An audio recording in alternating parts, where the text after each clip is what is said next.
राहणार कोल्हापूर. माझा भाऊ एक्सपायर होऊन आता वर्ष झालं आणि आमचं पूर्ण कुटुंबच नष्ट झाले माहेरकडचं. मग हे सगळं तंत्रविद्येमध्ये असे सगळे प्रकार झाले. आम्ही भरपूर ठिकाणी फिरलो, इतके वर्ष मम्मी मी भाऊ तिघंच आहे आम्ही.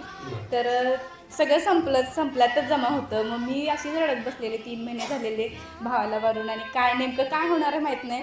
पण यूट्यूबला अचानक तुमचा व्हिडिओ बघितला आणि तुमचा व्हिडिओ समोर आल्यानंतर म्हटलं बघूया तरी आपण ट्राय तरी करूया की होय आता इतकं सगळं जग फिरलोय तर हे करून बघूया, शेवटचा पर्याय आपल्यासाठी. शेवटी तो शेवटच झालेला. आणि मग आम्ही नामस्मरणाला चालू केलं. माझे मिस्टर पण तेव्हा भाऊ एक्सपायर झाल्यानंतर 3ऱ्या महिन्यात ते हॉस्पिटलला 3 महिने कंटिन्यू ॲडमिट होते. म्हणजे संकट अशीच चालू झालेली.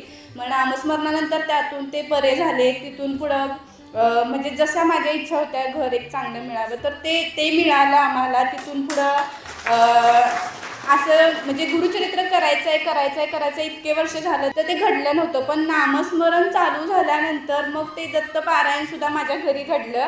आणि बरोबर आता गेल्या महिन्यात अचानकच आम्ही अक्कलकोटला जायचं ठरवलं आणि इतके वर्ष झालं आम्ही अक्कलकोट जातोय. खरं कधीच गाणगापूरला आम्ही गेलोच नव्हतो आणि गाणगापूर देखील घडलं. आणि ते घडल्यानंतर आजचा असा योगायोग आहे की आता 5-6 महिने आम्ही येतो इथे, पण अपॉइंटमेंट पण मिळाली नव्हती आणि तुमचं दर्शन पण झालं नव्हतं. ते घडलं आज ह्या सगळ्या गोष्टींमुळे. आणि नामस्मरण हा सगळ्यात म्हणजे आपण म्हणतोय काय, खरंच नामस्मरणाशिवाय ह्या जगात पर्याय नाही आहे. नामस्मरणामुळेच आपण या सगळ्या संकटावर मात करू शकतो हे मला चांगली प्रचिती आली आहे.